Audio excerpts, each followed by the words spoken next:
저와 여러분이 한 절씩 교독하고 마지막 7절은 함께 봉독하겠습니다. 모든 세리와 죄인들이 말씀을 들으러 가까이 나아오니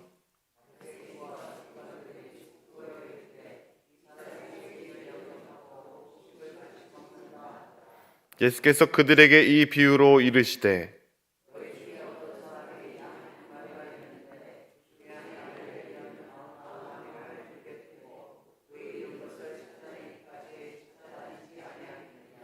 또 찾아낸즉 즐거워 어깨에 메고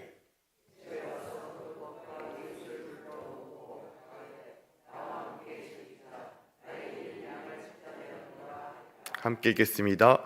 내가 너희에게 이르노니 이와 같이 죄인 한 사람이 회개하면 하늘에서는 회개할 것 없는 의인 아홉 말미암아 기뻐하는 것보다 더하리라. 아멘. 하나님의 말씀입니다. 사순절을 새벽 묵상, 십자가 아래 생명과 함께로 의미 있게 보내는 여러분에게 하나님의 은혜가 함께 하시기를 간절히 소망합니다. 하나님께서 오늘 하루를 그리스도인답게 살아갈 힘과 지혜를 주실 줄로 믿습니다. 성경에는 세상의 가치관으로 이해하지 못할 여러 가지 이야기가 담겨져 있습니다. 어떤 이야기가 그럴까요? 예를 들면 마태복음 13장에 나오는 밭에 감추인 보화 비유가 그렇습니다. 이 이야기에 따르면 어떤 사람이 밭에서 보화를 발견했는데 이것을 감추어 두었다가 자신의 소유를 다 팔아서 그 밭을 산다고 합니다. 우리는 성경에서 이미 보았고 또 교회 안에서 여러 번 들었던 이야기이기에 이상한 점을 못 느낄 수도 있지만 이 이야기는 여러 가지 방면에서 이상한 점이 많이 있습니다. 먼저 말씀은 어떤 사람이 내 밭이 아닌 다른 밭에서 농사를 하다가 보화를 발견했고 그래서 그 밭을 샀다고 합니다. 그런데 그 보화가 묻힌 밭이 이 사람의 밭이 된다고 해서 그 보화까지 이 사람의 소유가 되는 것일까요? 그럴 리가 없습니다. 일반적으로 이 사람의 밭과 보화를 모두 가지려면 밭값은 밭값대로 그리고 보화는 보화의 값대로 모두 내야 할 것입니다. 하지만 주인이 밭값만 받고 보화값을 요구하지 않는 것을 보면 아마도 주인은 이 밭에 보화가 있다는 사실을 모르는 것 같습니다. 실제로 이 밭에 감추인 보화 비유의 배경을 들어보면 이 보화는 밭 주인의 것이 아닐 확률이 높습니다. 나라에 전쟁이 났을 때 그 소유를 다 들고 도망가기 어려우니 사람들이 피난을 가며 잠시 밭에 감추어 둔 것인데 그 사람과 가족들이 죽거나 돌아오지 못해서 그 보화를 찾지 못하다가 후대에 이 사람이 그 보화를 찾게 되었을 확률이 높습니다. 다시 말해 발견한 사람 말고는 아무도 그곳에 보화가 있는지 또 그것이 누구의 보화인지 모른다는 것입니다.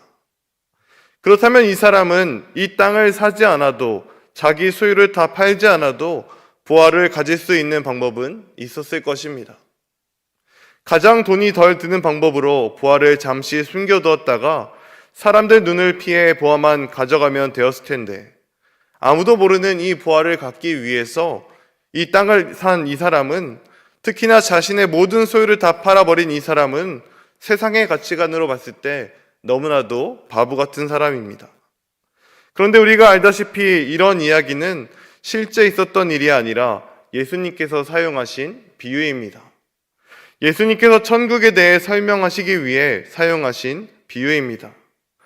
비유는 사실을 전하는 것이 아니라 어떤 것을 잘 설명하기 위해 다른 것을 빗대어 설명하는 것입니다. 예수님은 어떤 사람이 보화를 얻은 이 이야기를 전하고자 하신 것이 아니라 천국의 가치를 설명하기 위해서 밭에 갖추인 보화 비유를 이야기하셨다는 것입니다. 오늘 우리가 읽은 이 말씀에서도 예수님은 비유를 사용하셔서 말씀하십니다. 그리고 오늘 본문에 사용하신 비유 또한 세상의 가치관을 적용하여 본다면 말도 안 되는 이야기가 있습니다. 예수님께서는 왜 이런 예화를 사용하셨는지 본문을 한번 살펴보겠습니다. 오늘 본문은 많은 세리와 죄인들이 예수님의 말씀을 들으러 나왔고 바리새인과 서기관들은 이들과 어울리는 예수님을 탐탁치 않게 생각합니다. 자신이 세리와 죄인들과 어울리는 것을 부정하게 바라보는 바리새인들과 서기관들에게 예수님께서는 오늘 본문의 비유, 잃은 양을 찾은 목자 비유를 통해 말씀하십니다. 4절 말씀입니다. 너희 중에 어떤 사람이 양 100마리가 있는데 그 중에 하나를 잃으면 99마리를 들에 두고 그 잃은 것을 찾아내기까지 찾아다니지 아니하겠느냐.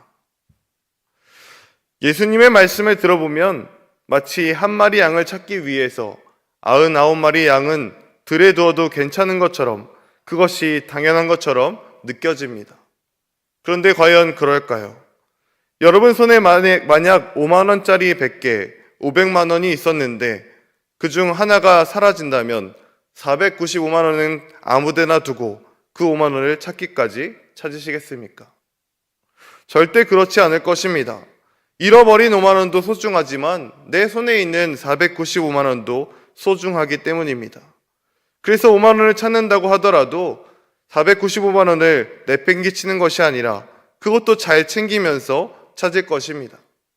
그런데 예수님은 비유에서 99마리의 양은 들에 둔다고 말씀하십니다. 여기서 말하는 들은 어디일까요? 양이라는 동물은 목자와 떨어져서는 생존할 수 없는 동물입니다. 목자가 양을 온갖 위험에서 보호해줘야 하고 가야 할 길도 알려줘야 합니다. 그런데 들이라는 장소는 뭔가 더 이상 목자의 시선이나 보호가 닿지 않는 곳을 의미하는 것처럼 들립니다. 온갖 위험이 도사리고 있는 것처럼 느껴지기도 합니다. 그래서 목자가 마치 99마리의 양을 방치하는 것처럼 보이기도 합니다. 그런데 그곳에 99마리의 양을 두고 잃어버린 한 마리 양을 찾을 때까지 찾는다고 예수님은 이상한 비유를 통해 말씀하십니다. 이어지는 5절과 6절 말씀도 일반적이지는 않은 것 같습니다. 또 찾아낸 즉 즐거워 어깨에 메고 집에 와서 그 벗과 이웃을 불러 모으고 말하되 나와 함께 즐기자 나의 잃은 양을 찾아내었노라 하리라. 5절 말씀에서 잃어버린 양을 찾아서 즐거워하며 그 양을 어깨에 메고 돌아오는 것은 그나마 이해할 수 있는 말입니다.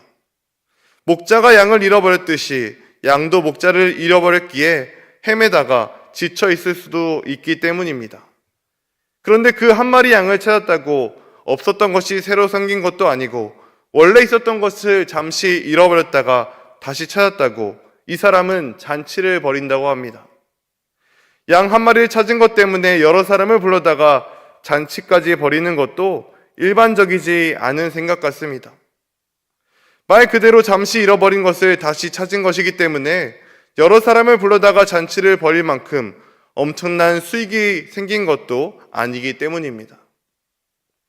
그렇다면 예수님께서는 세상의 가치와 맞지도 않고 일반 상식과 동떨어진 이야기를 통해서 무엇을 말씀하고 싶으셨던 것일까요? 예수님께서는 7절 말씀으로 이 비유를 사용하신 이유에 대해서 이렇게 말씀하십니다.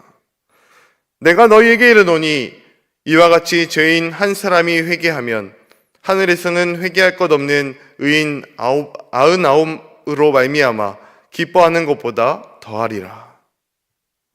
예수님께서는 이 비유를 통해 바리새인과 서기관들에게 하나님 나라의 가치관과 더 나아가서는 예수님을 따라다니던 많은 세리와 죄인들을 바라보시는 하나님의 마음까지 가르쳐 주려고 하신 것입니다. 예수님이 이 땅에 오신 것은 죄인을 부르시고 회개시키려고 오신 것입니다.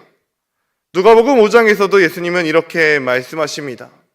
내가 의인을 부르러 온 것이 아니요 죄인을 불러 회개시키러 왔노라.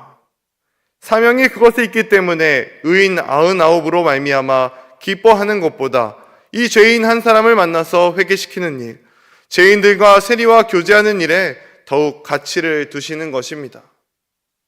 그렇다고 예수님께서 의인들을 방치하시겠다는 이야기는 아닙니다.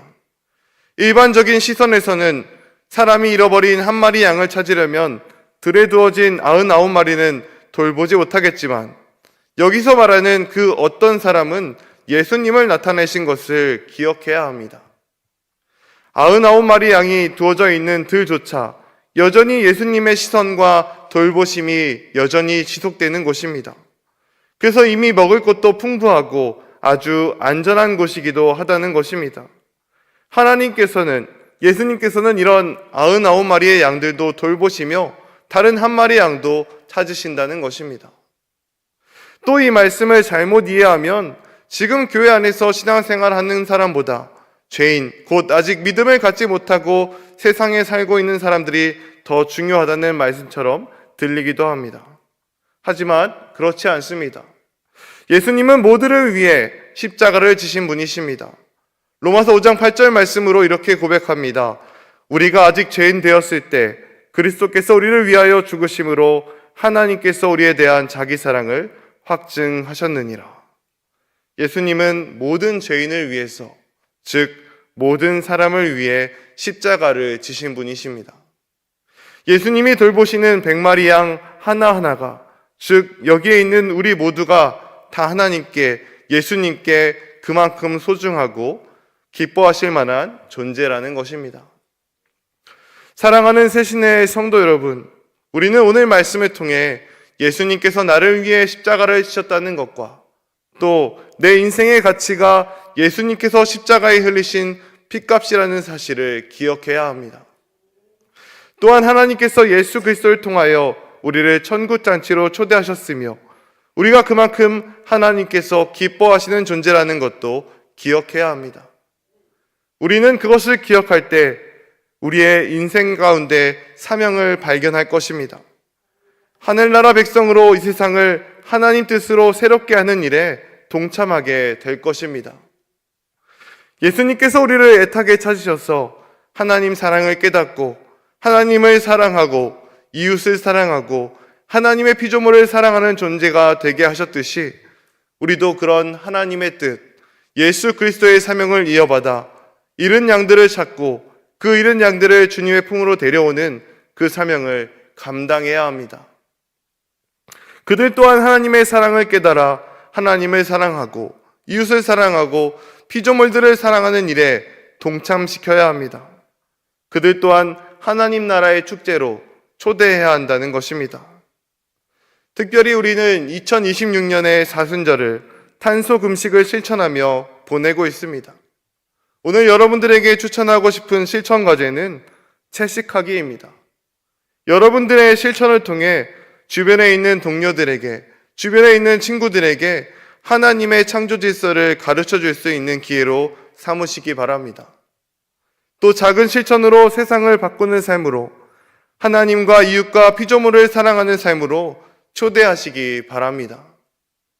주님께서 우리를 하나님 나라의 가치관으로 바라보시며 특별한 사랑을 베풀어 주셨음을 기억하며 우리 또한 이 세상에 하나님 나라의 가치관을 전하는 그런 귀한 사명을 감당하는 저와 여러분 되시기를 간절히 축원합니다.